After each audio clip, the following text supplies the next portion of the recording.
Bonsoir tout le monde, bienvenue sur notre espace.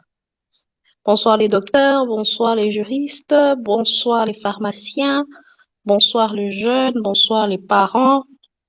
Ça sera pas facile pour nous de parler de l'avortement, mais nous sommes dans l'obligation de parler de ça. Vous êtes la bienvenue. Docteur Mike, merci Madame Sibel pour l'introduction, mais aussi de présenter les sujets de notre discussion ce soir. Comme vous l'avez dit d'entrée de jeu, la question de l'avortement pour la plupart semble être une question taboue, comme toutes les autres questions qui concernent le sexe en général dans nos différentes communautés. Qui sont traités comme des secrets d'État qui doivent être gardés loin des jeunes et loin de toute autre personne, mais qui nous pensons que parler de ce sujet en tant que communauté fait partie de régler le problème, régler la question. Et c'est pour ça que le thème de la discussion, c'est parlons de l'avortement. La particularité de notre pays, c'est que nous vivons dans un contexte sanitaire qui est très préoccupant, qui ne ressemble pas à beaucoup de contextes des pays dans le monde, mais aussi des pays africains que nous connaissons. Nous sommes dans un pays qui a le taux de mortalité l'un des plus élevés au monde. Et la RDC contribue comme cinq autres pays africains au fardeau de 50% de la mortalité maternelle sur le globe. Et donc, c'est une situation grave qui nécessite assez que les différentes parties prenantes, que ce soit le gouvernement, que ce soit la communauté, que ce soit les prestataires de soins, que nous puissions tous réfléchir quelle est la meilleure façon pour nous, en tant que structure établie, nous pouvons voilà, interagir avec les questions qui amènent au décès maternel. Parce qu'on dit, la femme ne devrait pas perdre la vie juste parce qu'elle est femme. Et vous regarderez que dans le contexte de notre pays, la majorité des personnes, ou la majorité de la population congolaise sont des femmes. Plus de 51% de la population congolaise, ce sont des femmes. Et si ce sont celles-là qui sont mises dans une position où elles ne peuvent pas contribuer réellement au développement du pays et qu'elles sont exposées à mourir des causes qui sont évitables, telles que les causes qui sont liées à la maternité, je crois que même le développement du pays est quelque part piégé parce que la grande fraction de la population ne sait pas réellement contribuer voilà, à la bonne marche du pays. Et aussi, nous remarquerons que le contexte est aussi marqué par une influence, que ce soit des normes sociales qui sont parfois rétrogrades et qui maintiennent la femme dans une position où elle ne sait pas réellement exprimer ses droits.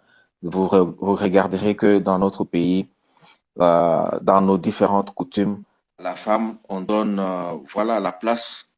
Souvent, c'est à la cuisine pour cela. Souvent, elle ne peut même pas manger à table, elle ne peut pas parler en public. Parfois, quand il y a les hommes qui parlent, elle ne peut pas élever la voix.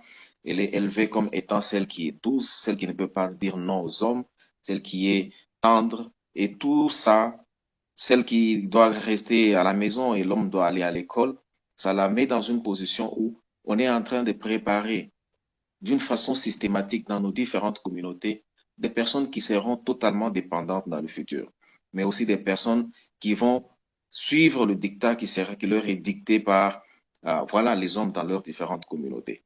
Et donc, vous voyez que cette façon aussi contribue à créer des communautés où les femmes sont fragilisées et déjà préparées naturellement à pouvoir être inféodées et pouvoir ne pas prendre les initiatives dans nos différentes communautés.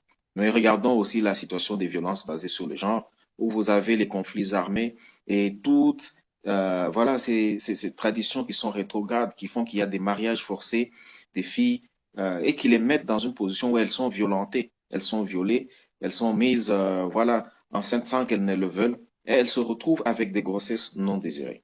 Il y a une étude qui a été faite à Kinshasa qui a montré que 6 grossesses sur 10 à Kinshasa sont non désirées. Ce sont des grossesses qui ne sont pas planifiées. Et encore, c'est plus grave quand on parle des adolescents et jeunes, où vous trouvez que cette fraction des grossesses non désirées augmente davantage. Et une étude qui a été faite montre que 80% des jeunes, des adolescents, quand ils se retrouvent enceintes, la première chose à laquelle elles pensent, c'est d'abord chercher un avortement, peu importe les conditions. Et donc, ça les met dans une position de vulnérabilité qui fait en sorte que elles n'ont pas, parfois pas de choix. Parce que la communauté va la regarder et dire, celle-là, elle a avorté, ou celle-là, elle est tombée enceinte sans être dans un couple ou dans un mariage, on va la discriminer. Et cette discrimination va l'envoyer vers la clandestinité. Et donc, c'est des options qui sont dangereuses pour la vie de la femme et qui conduisent à tout ce que nous décrions aujourd'hui comme mortalité maternelle. Aujourd'hui, la RDC a, comme je le disais, un taux de mortalité de 846 décès maternels, ce qui fait 30 000 femmes par année qui meurent juste parce elles sont juste que c'est parce que c'est elles qui peuvent porter la maternité. Et elles décèdent sous la barbe de tout le monde et dans le silence. Et là, personne n'en parle. Et donc, l'avortement, comme nous le disons, contribue à hauteur de 17% de cette mortalité maternelle dans notre pays. Et la RDC a pris des engagements pour réduire ce taux de mortalité à 70 décès maternels pour 100 000 naissances d'ici 2030. Et donc, il n'y a pas de miracle à faire. L'État a pris des engagements, l'État a pris des dispositions au niveau politique, mais aussi au niveau légal, pour permettre à ce que la femme puisse avoir un environnement qui soit voilà, propice pour elle, qu'elle puisse avoir des soins de santé de la reproduction dont elle a besoin pour mener une vie décente et contribuer au développement du pays.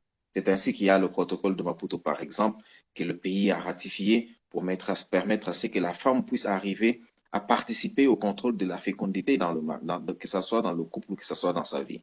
Et là-dedans aussi, il est étayé l'option pour la femme de bénéficier des services d'avortement sécurisés au lieu d'aller se livrer entre les mains des charlatans. Et donc, il y a aussi maintenant la part, l'État a fait sa part, les médecins font leur part, mais quelle est la part de la communauté dans tout ça? La communauté va soulever la question des coutumes et des religions ou des tribus, mais quelle est la part de la communauté dans cette question? Comment est-ce que la communauté peut aider le pays à réduire le nombre de femmes qui sont enterrées chaque année juste parce que c'est elle qui porte la maternité, c'est elle qui porte un utérus et c'est elle qui a la capacité, voilà, de porter une grossesse. Donc c'est le débat du jour. Ça peut nous conduire à réfléchir ensemble en tant que des membres de la communauté. Comment est-ce que nous nous adressons cette question et nous trouvons, peut-être pas ici, mais nous avons un certain entendement et que la femme qui se retrouve dans ces conditions puisse avoir une oreille attentive au niveau de la communauté pour un certain engagement.